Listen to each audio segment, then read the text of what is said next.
परम शांति। बेहद की परम परम परम महाशांति है, महाशांति है, महाशांति। आज हम एक बहुत ही इम्पोर्टेंट टॉपिक के ऊपर चर्चा करेंगे और ये मेरा तो बहुत फेवरेट टॉपिक है। और जो भी बेहद की आत्माएं इस टॉपिक को सुन रहे हैं तो उसको गहराई से समझें, ये उनको जरूर मदद करेगा, जो ज्ञान को समझने के लिए बहुत मदद करेगा। बापूजी माँ जी की कृपा से मुझे इसका ज्ञान प्राप्त हुआ है, तो ये मैं उसको बता रहा हूँ। तो उसकी चर्चा आज करते हैं। पुरुष प्रकृति, लाइट माइट, ये ज्ञान की फंडामेंटल ही है। पुरुष और प्रकृति सृष्टि का मूल कारण है। जो मूल कारण को समझ गया वो सृष्टि के आदि मध्य अंत के ड्रामा को जान जाएगा। मूल पुरुष और मूल प्रकृति को समझना और उनका कार्य स्वरूप को समझना ज्ञान का अंतिम लक्ष्य है। ज्ञान को समझ के उसको अंतःकरण में प्रकट करना ही धारणा है। ये मैं बार बार बोलता हूँ इसलिए कि मैं अपने लिए भी बोलता हूँ, क्योंकि जब हम बार बार एक चीज को दोहराते हैं और उसको अनुभव करते हैं, वो चीज को हम धारण कर लेते हैं। इसके लिए बेहद की मूल परम पुरुष और मूल परम प्रकृति के कृपा चाहिए। बेहद की विश्व परिवर्तन के लिए बेहद की मूल परम पुरुष यानी बेहद की दादाजी और बेहद की मूल परम प्रकृति बेहद की माँ जी साकार स्वरूप में अभी धरती के ऊपर प्रकट है। जो आत्माएं उनको साकार मिलन की हैं वो बेहद की भाग्यवान तो है ही।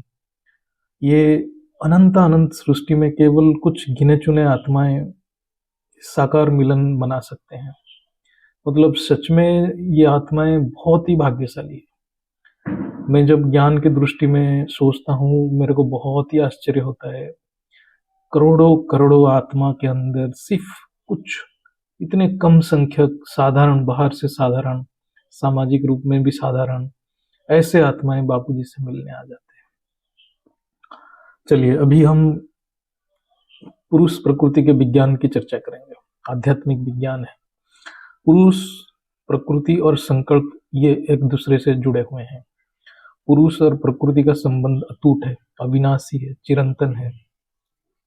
शास्त्र पुरुष को चेतन, अपरिवर्तनशील कहता है, प्रकृति को जड़ कहता है।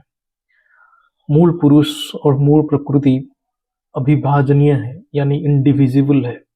मूल प्रकृति मूल पुरुष के सारे इच्छाओं को सिद्ध करती है। चेतन पुरुष संकल्प करता है और प्रकृति वो संकल्प को मैनिफेस्ट करती है यानी अभिव्यक्त करती है यानी सिद्ध करती है। जो भी पुरुष संकल्प करती है वो प्रकृति उसको सिद्ध कर देती है। ये प्रकृति का काम है, पुरुष का काम है संकल्प करना, प्रकृति का काम है उसको सिद्ध करना। प्रकृति को जड़ कहा जाता है क्योंकि प्रकृति में कोई भोग की इच्छा नहीं है। वो खुद कुछ भी संकल्प नहीं करती है। प्रकृति अपने लिए कुछ भी नहीं करती है। प्रकृति केवल पुरुष के संकल्प को सिद्ध करने के लिए है। इसलिए पुरुष को प्रकृति से अलग नहीं रह सकता। ये दोनों को अलग कभी नहीं किया जा सकता। ये सबसे बड़ा आध्यात्मिक नियम है। तो इस बात को समझना किस लिए जरूरी है, आप धीरे धीरे जब ये वीडियो देखेंगे आपको समझ आ जाएगा। पुरुष अपरिवर्तनशील है, अनचेंजिंग है, प्रकृति परिवर्तनशील है। पुरुष के सुख के लिए यानी भोग के लिए प्रकृति परिवर्तन होती रहती है। प्रकृति ऊर्जावान है, इच्छा रहित है, लेकिन पुरुष के संकल्प के आधार पर परिवर्तन होती रहती है। जिस प्रकृति को हम माया कहते हैं वो असल में पुरुष से अभिन्न है। तो असल में ये सबसे बड़ा अज्ञानता है कि ये ना समझ पाना कि प्रकृति पुरुष से अभिन्न है। ये दोनों को अलग समझना ही सबसे बड़ा अज्ञानता है। तो यही जो ना समझ ही चेतन पुरुष आत्मा की दुख की मूल कारण है। तो ये बापूजी का एक वीडियो है, उसमें भी ये चीज बताया गया है। जब पुरुष प्रकृति से अलग हुआ तब से दुख का आरंभ हुआ। जब सृष्टि 8 कड़ा से नीचे गिरने लगा तो पुरुष ऊर्जा और प्रकृति रूपी ऊर्जा, ये दोनों ऊर्जा अलग हो गए। तो तभी से दुख का प्रारंभ हुआ। ये समझना जरूरी है। जो आज जो इतने दुख है इस धरती के ऊपर, स्थूल शरीर में, तो इसका कारण है यही। ये मूल कारण को जानेंगे तो निवारण कर पाएंगे। तो मैं आपको अच्छा समझ के लिए वो जो वीडियो क्लिप है, वो एनिमेशन वीडियो है बापूजी के चैनल में, वो वीडियो को मैं यहाँ दूंगा। वो मैंने दो डिफरेंट क्लिप को डिफरेंट टाइम में मैं जोड़ा हूँ। एक 11 मिनट से 13 मिनट तक ऐसा कुछ होगा, और एक 22 से 23 मिनट के अंदर का होगा। सो दोनों वीडियो क्लिप को मैं जोड़ूंगा, तो आप देखिए उसमें ये चीज का थोड़ा हिंट्स दिया गया है। कुल 51% परम लाइट का खर्च हुआ। यह पावर बिखरने से कुछ कॉस्मिक पावर बना तथा कुछ परम वायु तथा अधिक मात्रा में परम अग्नि तत्व बना। यहाँ आत्माओं में परम लाइट की कमी 49% और परम तत्व की मात्रा 51% हो जाने से पुरुष और प्रकृति जो कंबाइंड थे उनको अलग अलग होने की भासना होने,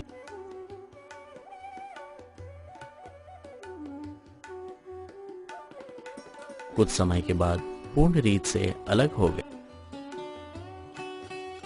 अलग होने से कुल 5.48 करोड़ आत्माएं बन गई। फिर आत्माएं अपने अपने संकल्पों के द्वारा अपने ब्रह्मांड बनाने लगे, गतिशील बने। मनुष्य सृष्टि का बीज निराकारी होता है तो उसकी रचना भी निराकारी बनती है। बीज आकारी बनने से उनकी रचना भी आकारी बनती है, और बीज साकारी बनने से उनकी रचना भी साकारी बन जाती है। प्रकृति परिवर्तनशील होने के आधार से बीज अव्यक्त में से व्यक्त में यानी निराकारी में से साकारी में आ गया और दुख का कारण बना। प्रकृति परिवर्तनशील है, वो अपने मूल रूप में नहीं रहती है। उसकी वास्तविक रूप को कोई जान नहीं पाते हैं, इसलिए उसको माया कहते हैं। अर्थात प्रकृति का जो मूल रूप है, जो ओरिजिनल मूल प्रकृति अपने रूप में नहीं रह पाती है, क्योंकि जैसे पुरुष ने सर्जन के टाइम पे एक संकल्प करता है तो प्रकृति अपने रूप बदल देता है। तो मूल प्रकृति मूल रूप में देखा जाए, जो मूल प्रकृति है उसका मूल रूप ओरिजिनल रूप में देखा जाए तो पुरुष से एकाकार ही हो जाती है। अर्थात लाइट माइट को कोई अलग नहीं कर सकता है। लाइट पुरुष है तो माइट प्रकृति है। सभी कहते हैं माया कष्ट दे रही है। माया यानी प्रकृति खुद जड़ है, वो किसी को कष्ट क्यों देगी? वो इच्छा रहित है, वो केवल स्वामी यानी पुरुष के संकल्प पूरी करने के लिए ही है। शास्त्र के अनुसार प्रकृति का दो काम है, भोग और अपवर्ग। कोई भी आत्मा प्रकृति के बिना कोई भोग नहीं कर पाएगा, ना प्रकृति के बिना मोक्ष पा सकेगा। जो पुरुष संकल्प करता है वो प्रकृति पुरुष को, जो पुरुष संकल्प करता है वो चीज को प्रकृति पुरुष को दिखाता है, यानी प्रकट करता है। जो भी पुरुष संकल्प करेगा प्रकृति उसके सामने उसी को प्रकट करेगा। इसलिए पुरुष का अज्ञानता ही पुरुष का दुख का कारण है। माया उसको कोई कष्ट या दुख नहीं दे रहा है, क्योंकि वो खुद अज्ञानता है। वो अज्ञानता बस ऐसा चीज संकल्प कर लेता है कि वही उसका दुख का कारण बन जाता है। तो जब पुरुष अज्ञानता बस प्रकृति को अपने से अलग समझ लेता है और भोग का संकल्प करने लग जाता है, तब पुरुष प्रकृति का दास बन जाता है। तब पुरुष दुख का एहसास करता है और उदास रहने लग जाता है। तो प्रकृति अपने स्वामी के संकल्प सिद्ध करती है, लेकिन अपने दास का संकल्प सिद्ध नहीं करती है। जो प्रकृति का दास है उसके लिए कर्म के सिद्धांत लागू होता है। फिर प्रकृति का नियम बदल जाता है, क्योंकि प्रकृति के नियम के हिसाब से वो आत्मा के साथ वो सारे रूल लागू होगा, क्योंकि वो इच्छा रहित नहीं है वो आत्मा, क्योंकि आत्मा पूर्ण ज्ञानी नहीं है। जब तक आत्मा ज्ञानी नहीं है, इच्छा रहित नहीं है, तो वो प्रकृति के कंट्रोल में रहेगा, और प्रकृति के कंट्रोल में रहेगा तो कर्म का सिद्धांत लागू होगा। प्रकृति के कंट्रोल से बाहर जाने के लिए उसको पूर्ण ज्ञानी होना पड़ेगा और कर्मातीत बनना पड़ेगा, इच्छा रहित होकर। जो कर्मातीत है वो प्रकृति के स्वामी है, बाकी सब प्रकृति के दास हैं। और वो आत्माएं प्रकृति को कोसते रहते हैं और कहते हैं माया कष्ट दे रहा है। असल में चेतन पुरुष यानी आत्मा की अज्ञानता उसका दुख का कारण है। जब पुरुष प्रकृति का मालिक बन जाता है तब प्रकृति उसका हर संकल्प को सिद्ध करती है। जब तक ज्ञान से आत्मा यानी चेतन पुरुष ये अनुभव ना कर ले कि प्रकृति उसी का अंश है, तब तक उसके अंदर इच्छाएं रहता है। जब तक इच्छाएं हैं, आत्मा प्रकृति का दास बना रहता है, तो आत्मा उदास तब तक आत्मा उदास रहता है। जब आत्मा ज्ञान को अंतःकरण में प्रकट कर लेता है और प्रकृति को अपने अंदर देख लेगा, तब वो सब इच्छाओं से मुक्त होकर कर्मातीत हो जाता है और प्रकृति का स्वामी बन जाता है। तब उसका हर संकल्प को प्रकृति सिद्ध करता है।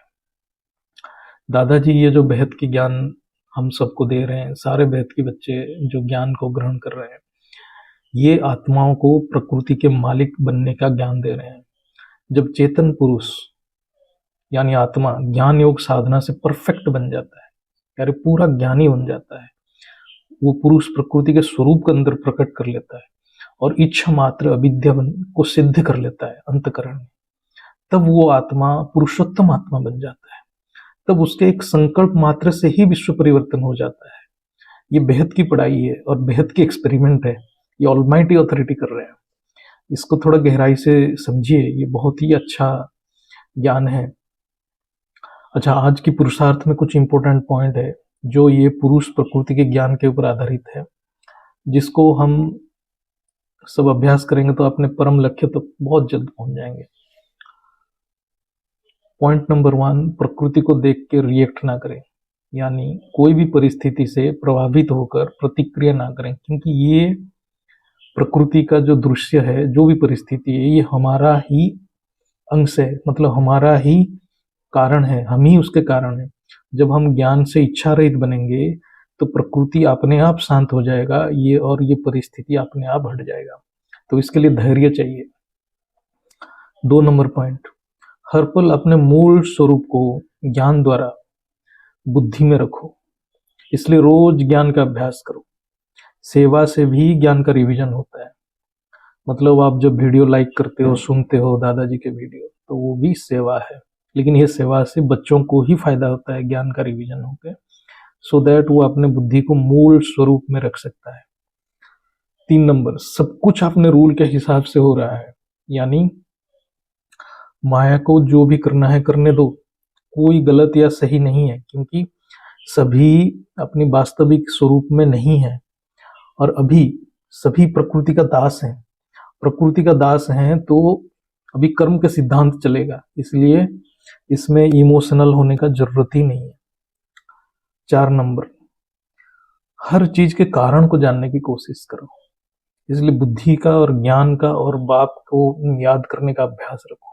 बाप की कृपा होगा तो बुद्धि में ज्ञान आ जाएगा और मूल कारण का पता लग जाएगा। तो मूल कारण का पता लगेगा तो साक्षी दृष्टा बनने में ये मदद करेगा। तो आज जो हम चर्चा किए हैं, इसको मैं भी अभ्यास कर रहा हूँ, हम सभी एक साथ अभ्यास करेंगे तो हम अपने मूल लक्ष्य में जल्द से जल्द पहुंच पाएंगे। परम शांति, बेहद के बेहद की परम परम परम महाशांति।